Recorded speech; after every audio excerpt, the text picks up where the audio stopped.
Hello you guys, Dylan here, and today we are going to be reading yet again another Crappypasta. This is for our Crappypasta month, so I hope you guys are liking the spooky scariness of October so far. And today we have a story called Sonic's Painful Death. So with this title, we can already tell that it's going to be fucking amazing, and it's most definitely not Sonic.exe. So let's get right into Sonic's Painful Death today on DHT.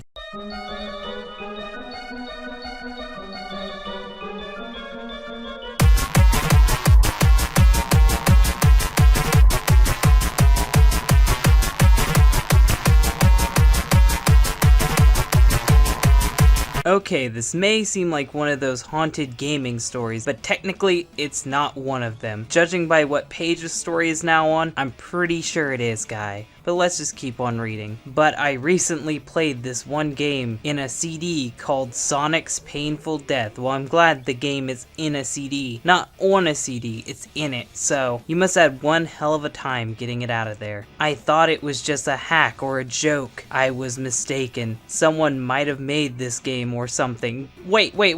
You said you thought it was a hack, but you were mistaken. But then you follow that up immediately with someone might have made this game or something along those lines other than Sega. That means it's a hack, you dipshit, or a fan game, but you just the contradictions are killing me, guy. What is it? Now, I know you're gonna be mad at me for this, but I have played countless Sonic games, from classic to modern Sonic. Well, I'm glad you know me, because I don't give two shits if you played Sonic games. It was a long afternoon, and I was playing Sonic Dash on my iPhone. Then I just knew beyond a point, okay, whatever, that something was in my mailbox. He has psychic powers. He has, out of all the powers he could have, he has the psychic ability to know when the mailman arrives. What a fucking hero we have here. In the mail was a CD case for computers. A CD case for computers. And to my surprise, it was a CD copy of Sonic 1. You know, that game that wasn't released on CD, but whatever. But what was in the CD was some text in blue marker that read, "Do not play this game." I was really confused.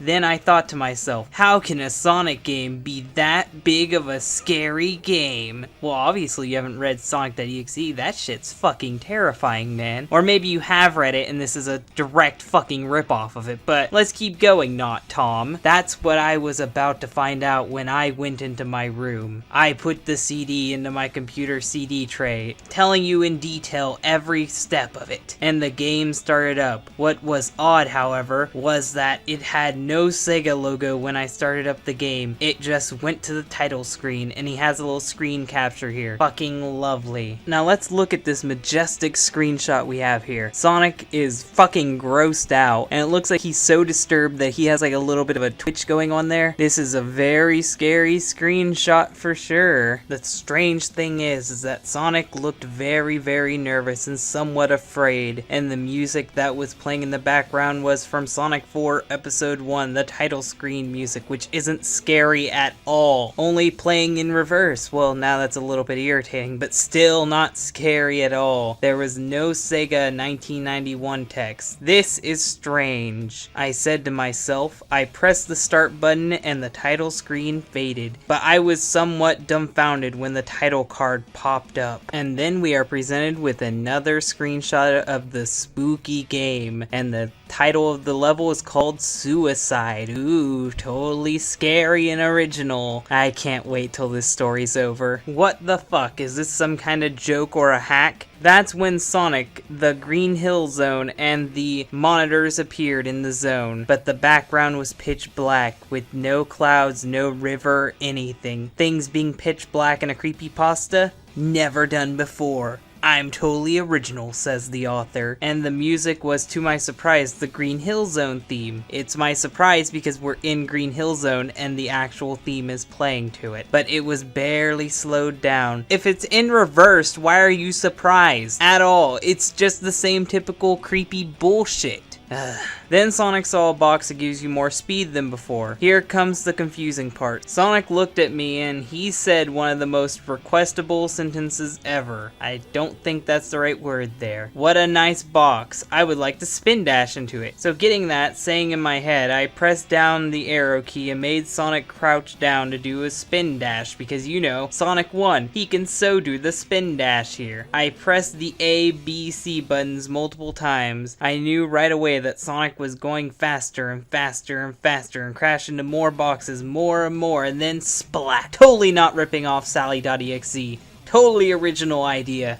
Me author. Me brilliant. And as you can see here, we're giving yet again another brilliant screenshot. This one's of Sonic being smashed in the spikes. He doesn't look like he's dead. He just kind of looks like he's in a little bit of pain. And as you can tell, this is ripping off Cream's death in Sally.exe. So way to be a flat out plagiarist, author. It was awful. Poor Sonic was in pieces. Then the stage started to melt. It just cut to static for approximately 10 seconds because just like Tom, I have a stopwatch on me at all times. Always come prepared when weird shit arrives in my mailbox. The screen was pitch black now. No Sonic, no levels, because this is something that never happens in Creepypastas. Then a cutscene just played after the blackness. It was Sonic, but he had no eyes and red pupils. I think you mean he had black eyes, because if you have no eyes, you can't have pupils. The background was blood red. The dead Sonic passed by a brown pole with Tails, because Tails secretly always wanted to be a stripper. Didn't you know that? From this new screenshot, we see that Tails is stabbed through a pole. The pole starts by going up his ass and popping out of the top of his head, and for some reason this made blood come out of his eyes. Sonic's just strolling by like he doesn't even give a shit. So yeah, this is a very good screenshot, totally not fake, and that Sonic, totally not Sonic.exe. Like, they got rid of the tier blood, so totally original character now. And you're doing a real good job of not ripping off any other creepypastas. You certainly don't deserve to be on here. And unlike Sonic.exe,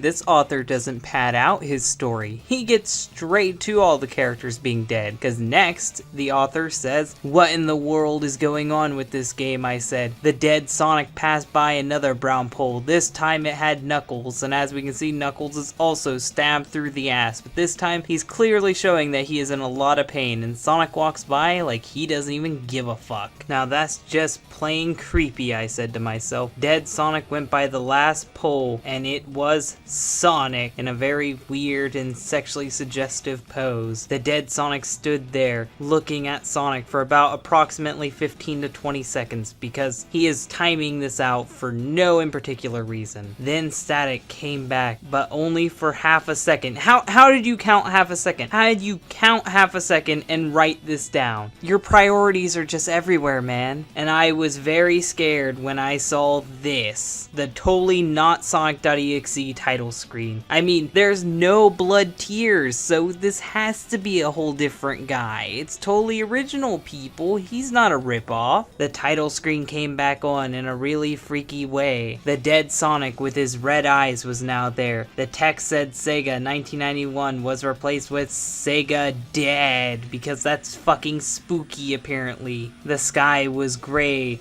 like a thunderstorm, and worst of all, the text that was on the ribbon that said Sonic the Hedgehog was replaced with Sonic the Dead Hog. Totally fucking goofy and not scary at all. You know what's worse? The Sonic CD Game Over music was playing with the US version on it. You know what? Now I am fucking scared. Legit. The US music fucking sucks. If it was the Japanese music, it'd be a little bit more scary, and maybe I would actually like it, but because it's the US version, I'm fucking terrified, man. And the worst part is, the author fully admits that he knows what Sonic.exe is, and he puts a little bit of a disclaimer up. He says, "Now, it may seem similar to Sonic.exe game, but I disagree." It doesn't matter if you fucking disagree. It is the exact same fucking game. The only thing you did was cut out fucking Tom's filler. It's literally the exact same story though. It took a while, but I managed to get the CD out, then finally smashed it into pieces, the one thing Tom forgot to do. After that was over, I heard the dead Sonic was in my desktop. In your desktop, okay. And then said 3 things to me. Why? Why did you torture me? Why did you kill me? Even though it was dead Sonic who was killing people, dead Sonic himself wasn't killed, but whatever. I went downstairs to the living room, and And what I saw sent me in the shock. Inside the TV, staring at me directly, was the same dead Sonic I saw in the CD. He saw him in the CD. In the CD, I smashed to pieces. He is on my TV with blood red static in the background. It was terrible. It sounds terrible. It's probably about as terrible as this fucking story. This story concludes with note to self: don't get any creepy CD from anyone, even though you got yours from the mailbox and you didn't get it from anyone at all, unless it's a game, a ROM, an official game, or an unofficial CD. I don't know what you were trying to say there. I'm not going to piece it together. I'm not the author. You are. Get your shit straight, because it sounds like to me you're going to be doing this exact same shit again. I'm not calling it quits because of this incident though, so you are going to do this shit again. You are going to die. Some spooky ghost is going to come out of your CD and kill you. I'll probably continue Sonic gaming for the rest of my days, but I will never forget the incident that happened with Dead Sonic, and it will happen again because you are a fucking dumbass. What do I have to think of this story? It fucking sucked. I hated this story. It was way too long. It was horrible. And in the end, it's just a flat out rip off of Sonic.exe. I've wasted 20 minutes of my life reading this thing. 20 minutes of my life reading this fucking horrible rip off. So Dead Sonic, fuck you. I'm done with this story. So this has been Dylan today from DHT. We're still doing the Crappypasta month thing. We're doing a bunch of spooky shit over here so we can celebrate Halloween. I hope you guys like this video. If you like this video, you can like it. If you really like this video, you can share it. And if you want to see more stuff like this, you can subscribe. I have a Patreon up, so if you want to donate money, you can. It'll really help the page out. And there's lots of rewards. Just pick one, donate however much you want to. You don't even have to donate if you want to. So yeah, I hope to see you guys later, and goodbye.